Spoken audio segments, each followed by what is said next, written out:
Well, hello, PS51, and welcome back to our ongoing storytelling series. As you know, I'm Mr. Wizard, and I am running for president. And today, I am interviewing a new mystical creature.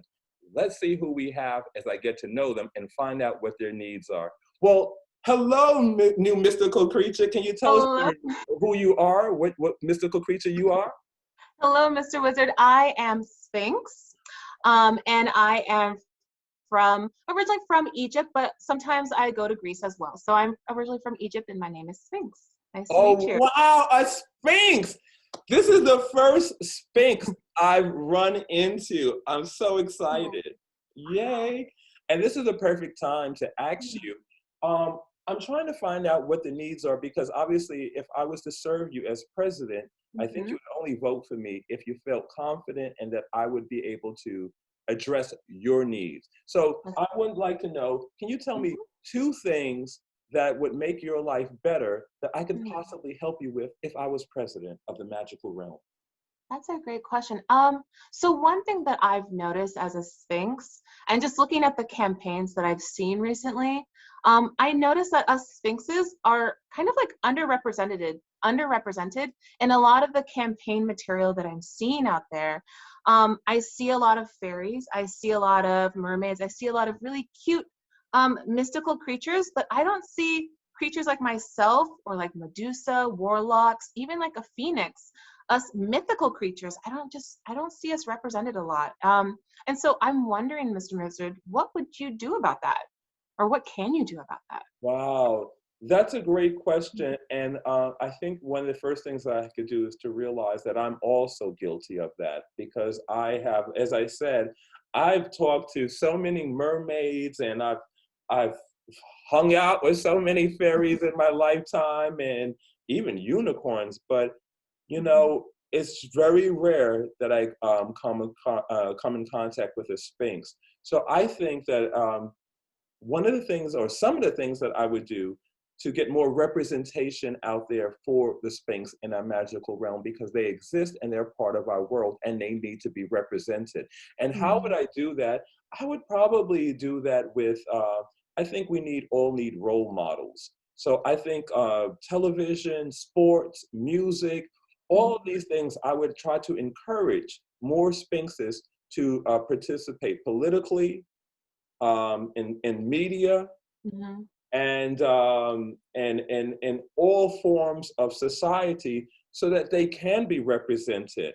I would do that. I would also, when I'm um, nominating new members for my cabinet and for the Senate, I will definitely look for some very qualified, although I cannot promise because I don't put people in just because, Of just because I put them in because they are course. qualified and they can do the job, but it might take an extra effort for me to reach out to Mhm. sphinxes and ask them to apply for these positions and see if they want to be part of the government and find out what they can contribute. So that's one of the things that I would do.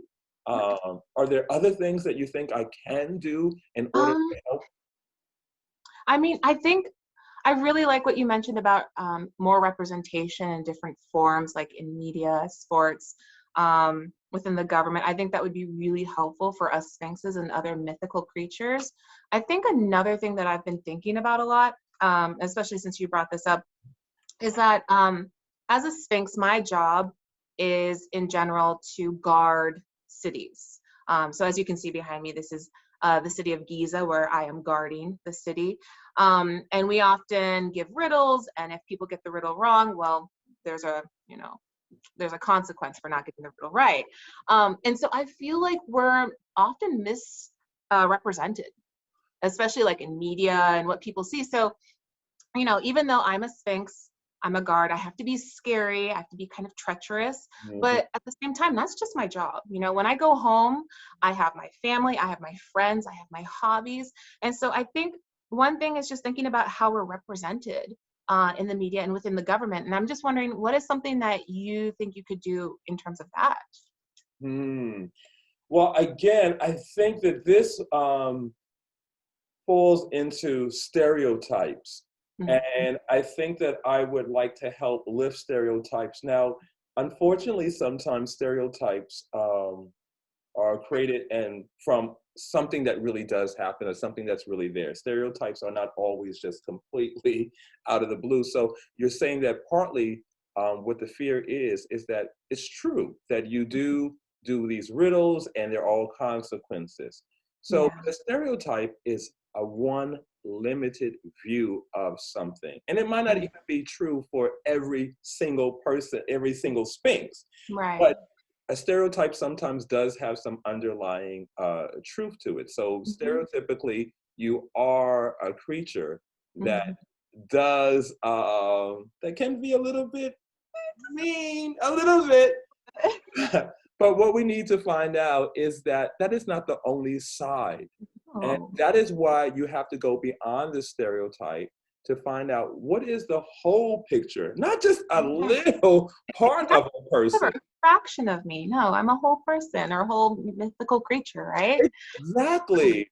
And we don't Mhm. know that because I think the only thing that gets out there is that you are sitting there creating these riddles and waiting for someone to get them wrong and to, do Oh, whatever that you do. yeah.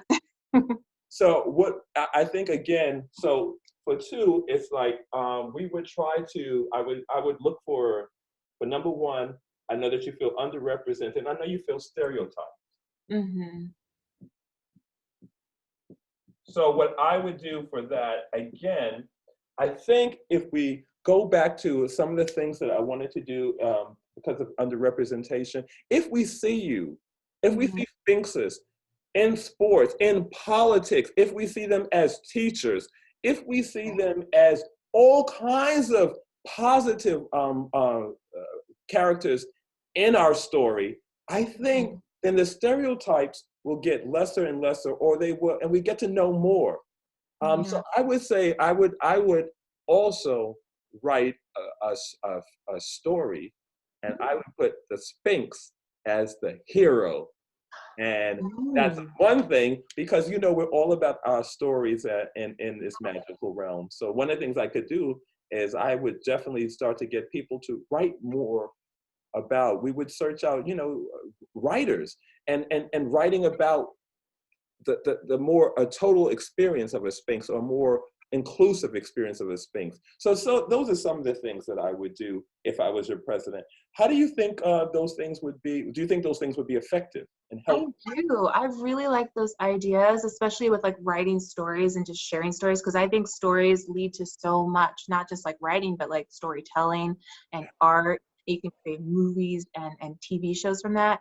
So I think that's a great starting point. I really like your ideas, and I think that kind of boosts my confidence in voting for you, Mr. Wizard. Yay!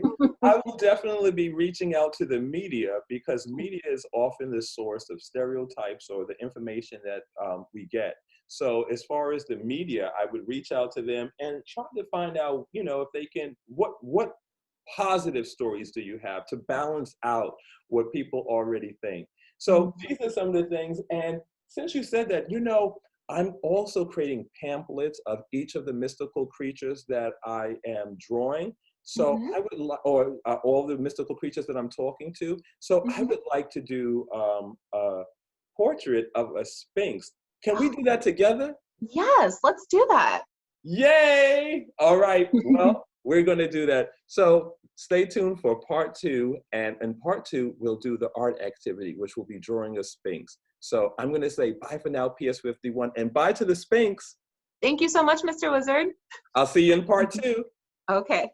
Bye bye.